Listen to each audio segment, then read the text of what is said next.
Welcome to a new episode of Outside the Panels with your host, Johnny the Machine Hughes.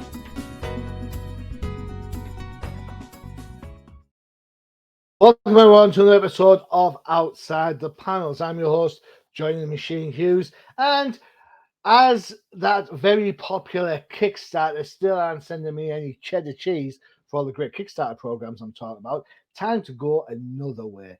This time I'm talking to a young gentleman from Sunny Island. It is fantastic. Ashley, how's it going? Yeah, it's going pretty good. Thanks for having me on. No, you're more than welcome. More than welcome indeed. Now, you have a book that's currently in crowdfunding, The Unbreakable Argonauts. And I was thinking to myself, is this Jason the Argonauts? Is this something completely different? What's going on? What's the book about, sir? So I've always been a really big fan of Greek mythology. And, okay. Yeah, and the original Jason the Argonauts film was one of my favorite films growing up. Okay. And I wanted to do something that was, it's a superhero book, but it's kind of has these roots that go back to classic mythology. And I was trying to come up with a name that really kind of, popped and was something that I thought people would remember. And I knew I wanted it to be Argonauts in there.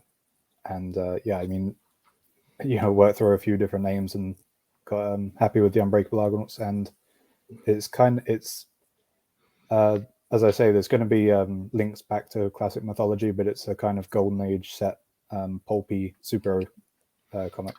Oh, golden age and pulpy. Some of my favorite words to hear when we talk about comics.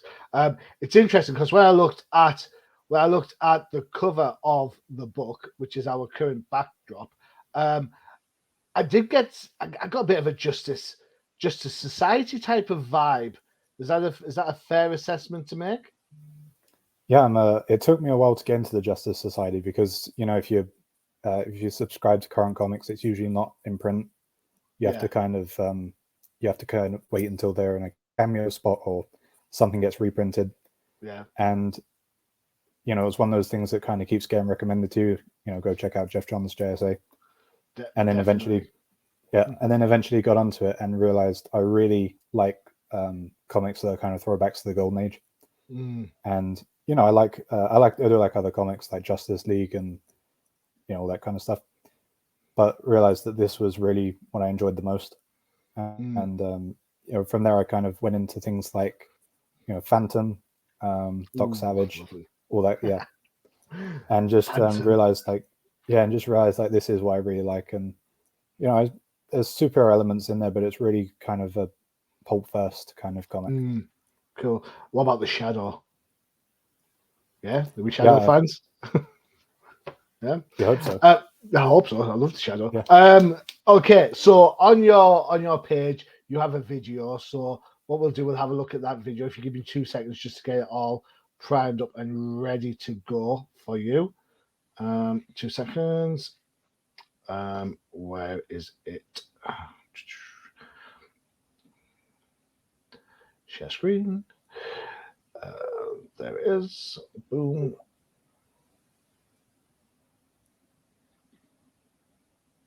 The magic of technology. Yeah? There we go. Right, here we go.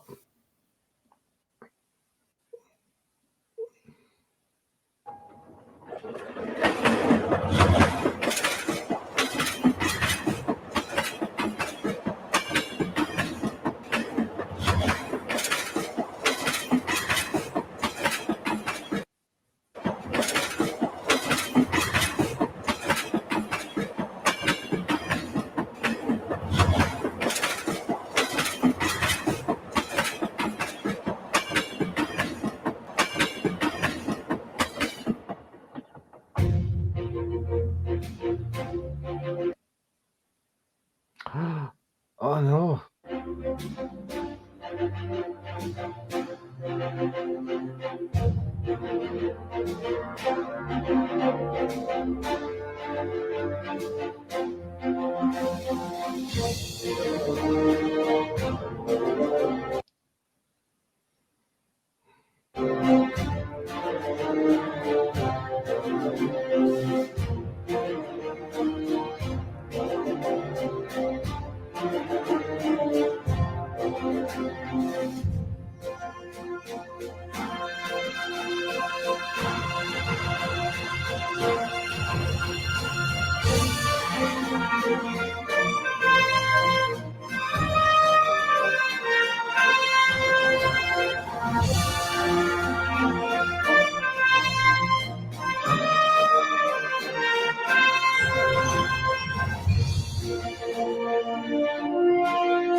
Wow, very impressive. Good. Yeah, Well thanks. done. Yeah, I like that. This is ticking my boxes. I love Golden Age. Justice Society, the Spectre type characters, Doctor Strange, the whole Canary conundrum. So what is it about those that kind of Golden Age pulp stories that you like so much that you want to bring back to the fore? There's a few things. One of them is the setting. So I think if you set a comic back pretty much any time before the 60s, so 50s, 40s, 30s, it's a really it's really good for adventure, and adventure is kind of my favorite type of story to tell. So it's a kind of world that still felt pretty big and unexplored, and there was a lot going on. And Okay. yeah, and when it comes to kind of Golden Age comics in general, I really like the style of costumes, the style of villains, all that kind of thing, and the the kind of more, I'd say, more grounded kind of nature of the threats and all that kind of thing. And I think everything just sorry. No, carry on. Sorry. I was just going to say, I think everything from that era kind of comes really well together. Do you find it hard as a writer to kind of stay within the boundaries of the aesthetic of pulp and that Golden Age? Because when we think about modern standards, and we talk about things like Justice League and maybe some of the Avengers stuff that's kicking around, it can be a lot darker and a lot more serious than that kind of gung ho style of adventuring of yesteryear. Do you find it hard to kind of transplant elements of today into yesteryear? I mean, I've never been the biggest fan of deconstruction, so I don't really have the the temptation to tell those kinds of stories. I'm pretty happy with the more jolly kind of enthusiastic and optimistic kind of stories. That's really what got me into comics. So for me, it's more so I usually like to research things before I include them in the story, just to make sure that they do fit in this comic set in the 50s. So just like to make sure that fits in the 50s and it's not something that's from the 70s or something. So I imagine nuclear power is an issue down the line for the gang in the 50s, right? It's there is a kind of Cold War backdrop that's going to be featuring as we go on. Okay. And cool. I should say the heroes, they're kind of the pulpy team. They're kind of like the underdogs. All right. There are kind of more traditional superheroes in this world. There aren't as many of them, but it's going to be more of this kind of sense of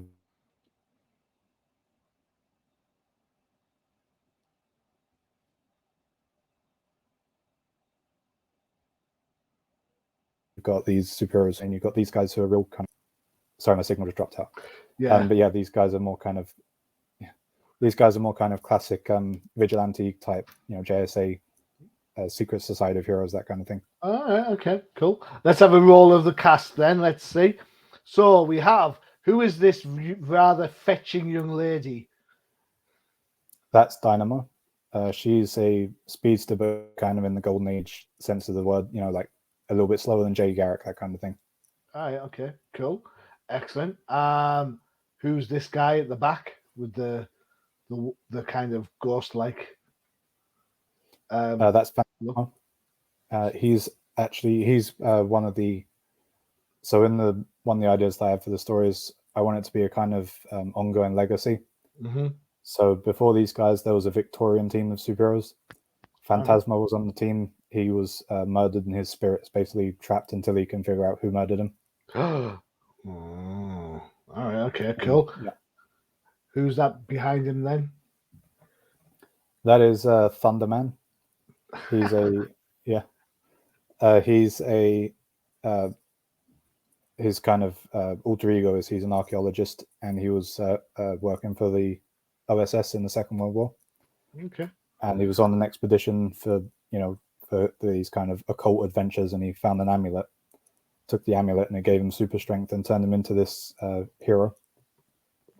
Cool. And now he has enhanced strength and a little bit of enhanced speed and endurance and all that kind of thing. So like a Superman type motif, maybe. More of a kind of golden age Superman. Yeah, cool, excellent. You can't see it because the picture's so small, but is a gentleman in orange there? Is that? Yeah, that's he's in a flight suit. His name's Crimson Eagle. He's a former Navy test pilot, and the kind of gist of it is, as the Second World War's winding down, he gets this jetpack, and they want him to test it out. And at the same time, the Air Force and the Navy and all that, they're testing out the new jet planes. And so they kind of decide that the jetpack's a bit obsolete. They kick him out, and he decides to steal this jetpack and become a vigilante with it. Oh, okay, cool. A little bit of Green Lantern, a little bit of Rocketeer in there, maybe. Yeah. I'm liking this. And a little bit of Top Gun Maverick as well. Yeah. I feel the need for speed. Excellent. Monkey. He's got to have a name. What is he? His name's Aurelius, named after the great Marcus Aurelius. Okay. He's started out as he was being smuggled, heading for a zoo, fell off the back of a truck, drank from a contaminated swamp, gained super intelligence, and he was actually, I don't know if you remember, as the trailer was going, there's an evil gorilla. All right. And they kind of shared this origin story. They both drank from the swamp and developed super intelligence. And as they went on, they both kind of were shaped by their experiences. So he decided to, he wanted to become a hero, and the other guy decided he wanted to become a villain. And they have this kind of Magneto and Professor X kind of dynamic between them. Cool. You know what? I hear you on the news. You'll hear it the same because you're not a million miles away from me. Everyone talks about pollution of the planet, but to me, it's like if you get your superpowers, go for it, right? Yeah. Yeah. You never know. It seems like if there's strange metallic objects in the ground, drinking from a swamp. I mean, you could turn out to be a super gorilla, or you could be Solomon Grundy. The power's all right. Go for it. Roll the dice. All right. Who's this gentleman here with the cowley type thing and a rather fetching jacket? It must be said. So I call him the Raven. He's actually Dynamo's husband. They're a husband-wife duo. Oh. And they're both. He's originally British, and he's a kind of Tony Stark. Yeah, he's a kind of Tony Stark inventor and industrialist. Okay. And I'm actually, as I'm doing the comic, I'm actually writing a short novella, and that's kind of an origin story for these two. Okay. It's a Indiana Jones style adventure kind of book, and so they come back to the United States and fall in love and decide to become a vigilante, partners. Cool. And then finally, last but not least, Sergeant Rock here. What's his story? His name's Mandrake. He was a Second World War Army captain for the US, and he led this kind of before the atomic bomb gets invented. He's leading this group of monsters, kind of like Creature Commandos, but a bit more, a bit more outright monstery. So like Bigfoot's in there and that kind of thing. And then he, the Second World War ends, and he's still kind of got that, soldier mindset. Still wants to do good, keeps his uniform on, becomes a vigilante, and at some point, all 7 of these guys link up and join and form a team. Cool, excellent. You know what? I think you've hit some really interesting tropes on that one. Definitely, just the whole idea. Is Dynamo the leader of the group then, or is Raven the leader? No, Mandrake is actually he's the kind of leader, and then you've got Raven, and then Raven's more of the funder, in the same way that Bruce Wayne funds the Justice League and all that kind of thing. All right. Okay, cool. So it seems like you've taken elements of Justice Society, Justice League, some Avengers in there. That I take it that's your jam. You like the big two team dynamic, a bit of X-Men in there with the Magneto, Xavier stuff between the apes you've got going on. Is it just as society is your thing, or do you have an other favorite team out there? Yeah, it's kind of hard to pick. I mean, I think that all of them, it's more of an era thing than is a team thing. Okay, that's a good call.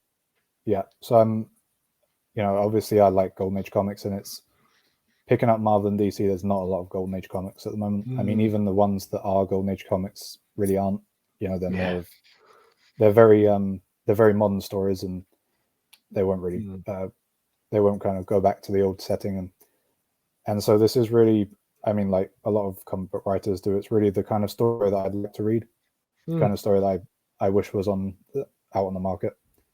Yeah. I think there are some good comics out there at the moment. Philip Kennedy Johnson on Action Comics, I think, is a lot of fun. But in terms of the kind of classic old school comics, I just wanted to make my own one and keep it that way. Cool. Excellent. All right, we're talking about reminiscing about old comics. So for our advert this time around, it makes sense. It makes sense to have this advert. This is the Old Timers Comic Book Show.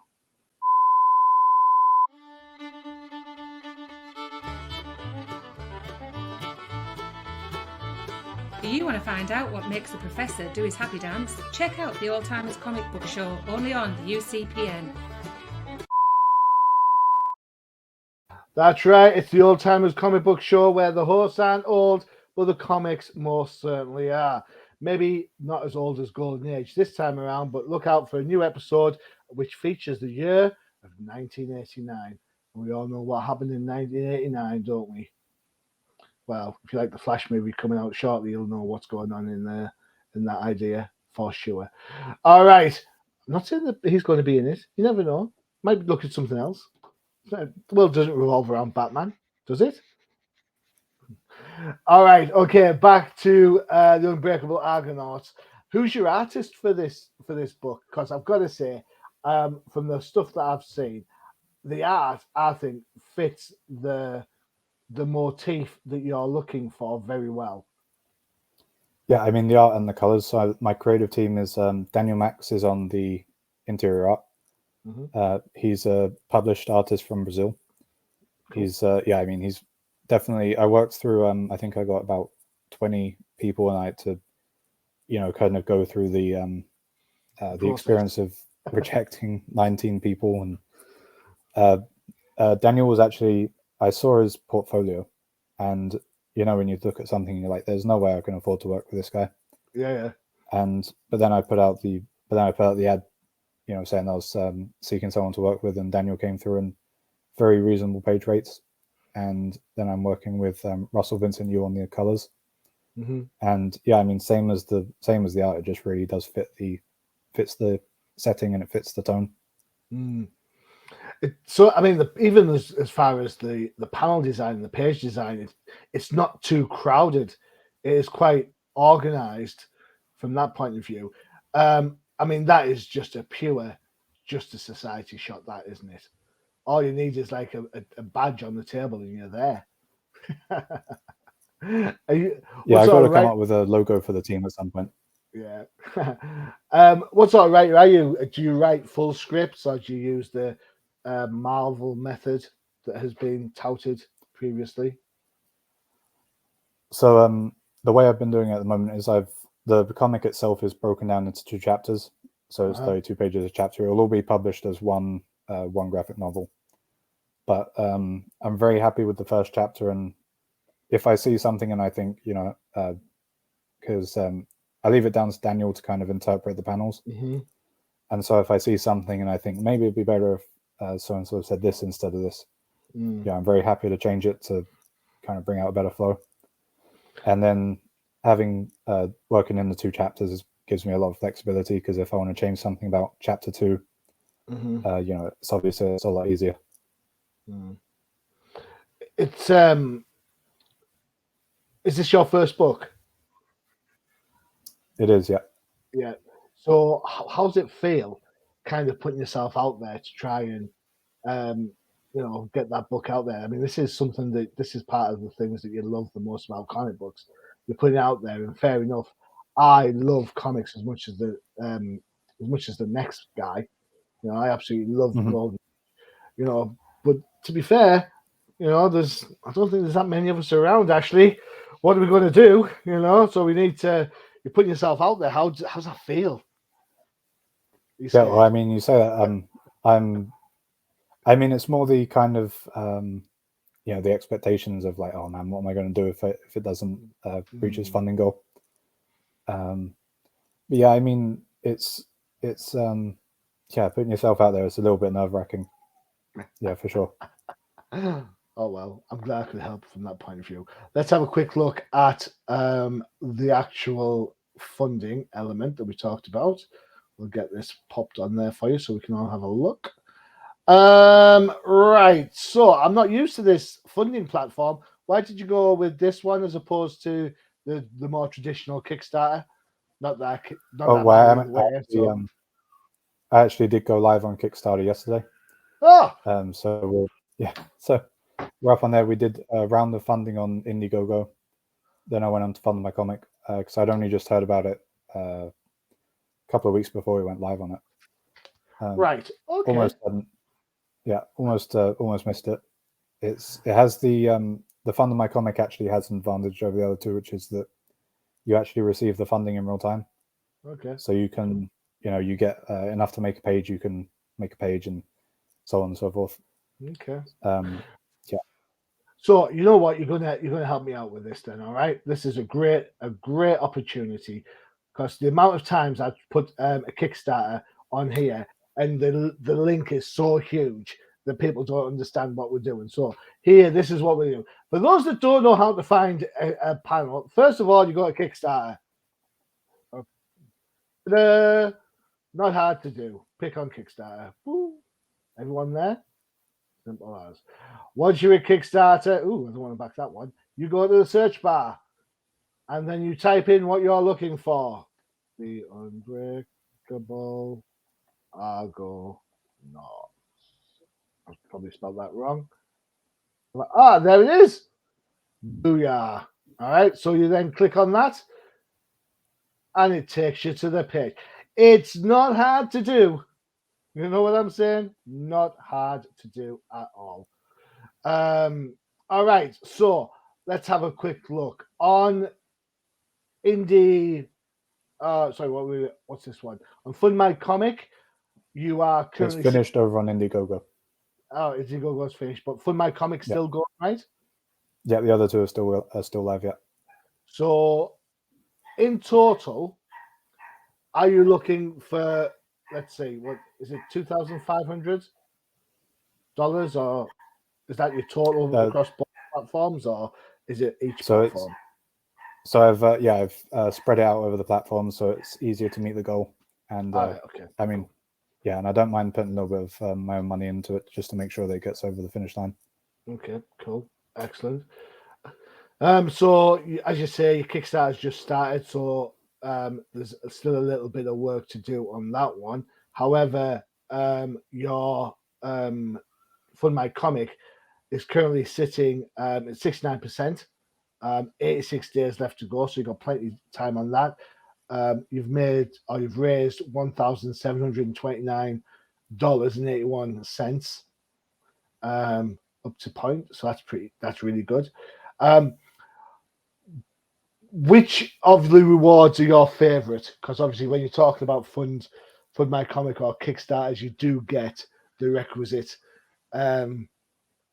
pledges and rewards. Do you have a favorite? You mean of the perks that I offer? Yeah. Well, the main cover is by Yannick Paquette, and just absolutely fantastic cover. Yes, agreed. Obviously, it would help the campaign a lot if you get one of the packs. We have you can get both covers, or you can get a bargain discount triple pack of the Paquette cover. Cool. And so those would help out a lot. Yeah. But I mean, honestly, any backing is just absolutely fantastic. Yeah, cool. I noticed that you do PDFs as well as the actual copy. one of the things I say to a lot of people, because I speak to a lot of creators, PDFs and e-comics are massively important, because whilst you're overseas, it won't apply to me in this case, of course, you don't mind dropping the $5 or the £5 on a comic book. It's the cost of getting it to the States or getting across the big pond that's the problem, right? Yeah, well, we're hoping to. I've been in contact with some American printers and fulfillment centers. Oh. So, the hope is that we'll be able to fulfill, depending on how many American customers we get, the hope is we'll be able to fulfill from the United States. Cool. Excellent. So your Kickstarter's got 46 days left. Did I read that right? 46 days, yep. And your Fund Me has got 86. So there's still plenty of time for people to get involved in this. Let's see. What else have we got? Okay, cool. When we talk about, I suppose when we talk about teams, you've already talked about one of the villains, the evil ape opposed to the good ape. What sort of villains can we expect down the line for the Argonauts? Yeah, so I mean, the villains are pretty much as fun to create as the heroes. It's kind of a mix of I'd say the villains I've created at the moment are more kind of late golden age sci-fi type of villains, and maybe a little bit Silver Age villainy. So we've got actually there's 4 main villains. Mm-hmm. There's Gigantora, which is the evil ape. Mm-hmm. There's Dr. Venus, who's a kind of evil alien scientist who actually is partners with Gigantora. Mm-hmm. It's kind of one of them's the brains, one of them's the muscle, and that kind of thing. Mm-hmm. And then you've got Blood Moon, who's the leader of the villains. I'm a really big fan of Blood Moon. I'm hoping that I'll be able to turn him into my kind of Doctor Doom. He's going to be the villain where you see him on the cover and you're like, man, I got to pick this one up. Yeah. And I mean, villains are just a lot of fun to create. And hopefully I'm going to be able to kind of channel classic pulp kind of villainy and a little bit of super villainy. And so one of the villains in this is well, not just one villain, but it's like a band of kind of golden age style bandits and like pirates who come down from the sky on these hover bikes out of a giant zeppelin. I mean, it's just, I think people are really going to enjoy the villains. It sounds right up my street.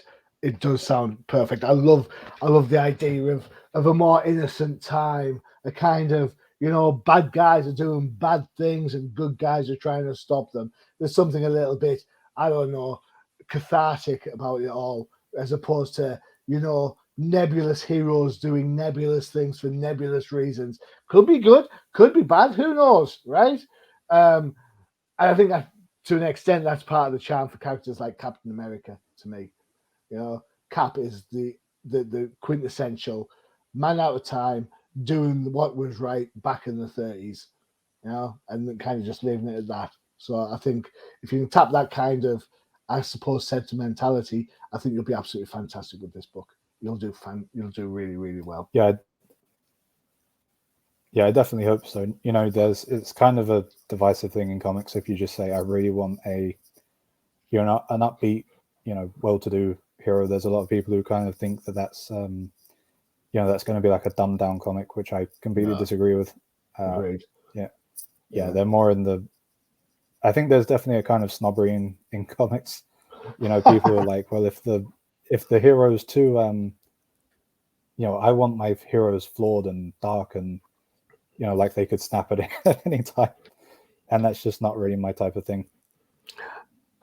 This is the kind of the advent of the, I suppose, what people would say the Dark Knight Returns vibe. I think when Frank Miller did that book, it kind of superseded everything that went before. Now, I love Batman, like loads of people do, but I love the majority of all the different Batmen. So I like I like the Dark Knight Detective from Detective Comics 27. I like Adam West's Batman and the zany sci-fi adventures. I even like the George Clooney Batman. I'm not keen on the Val Kilmer one, but each their own. So I think when Frank Miller went all dark and gritty, in a similar way when Neil Adams did and Denny O'Neil back in the 70s, other things followed suit, other characters followed suit, and you lose something. I think you lose something that was intrinsic with the character, and that's not to say modern Batman isn't enjoyable. Some of it's really enjoyable. It's not to say that every old Batman's fantastic either, by the way. Let's bear that in mind. So I think it's definitely important to give recognition to those that went before. And actually, I think your book is doing that. Mm-hmm. It's kind of showing you that, like, you know what, this is to quote Ben Kenobi from Star Wars, this is a simpler time before the Empire, pretty much. So, no, I applaud you and your effort for that. Yeah. Well done. Well done. Thanks. And hopefully it catches on with people and they don't, hopefully they don't dismiss it as, oh, this is going to be so cheesy. And, it's a serious book and I think people are going to enjoy it. Nothing wrong with a bit of cheese every now and again. So that's all I'm saying. There you go. Yeah. All right, guys, there you go. Ashley, thank you so much for spending the time with me. I do really appreciate it. And I appreciate the delay in getting the show started today. I thank you so much for that time. I really do appreciate it. You've then, if you're interested in... Oh, sorry. I was just going to say thanks again for having me on. You're more than welcome. If you are interested in the book, there is the Fund My Comic link. Follow it at your own leisure. For the Kickstarter one is here. There you go. See what I mean about Kickstarters being long titles? They can't just put the title and that's it. It's that long. I'm sorry. But you saw me. Same thing with tweeting out. Sorry? It's the same thing when it comes to tweeting out as well. Yeah, it's crazy, isn't it? I mean, use all your tweet characters just on that. But you saw how easy it was to find the book. Dead simple. I did it for you there and then, so it's there. So you've got 2 opportunities there to get involved and get this project backed, and then get it in your hands. It looks great. It sounds great. I can't wait to see it. If you have an advanced copy and you want a review, just let me know. I know a guy who can do that for you. And of course, you're welcome. And don't forget to check out the UCPN for all your favorite shows. You've got, of course, the Old Timers Comic Book Show. We've been talking up DC, so there's a Definitive Crusade. And if Marvel is more your bag, then check out the No Prize podcast. There you go. Everything all in one easy spot to find. Okay. Finally, Ashley, thank you so much. I really do appreciate it. Thanks again. You're more than welcome. And as for everyone else, I have been your host, Johnny Machine Hughes. Adios. Visit undercovercapes.com for the latest and greatest podcasts via the Undercover Capes Podcast Network. Also visit our parent company website, comiccrusaders.shop, all about comic pop culture.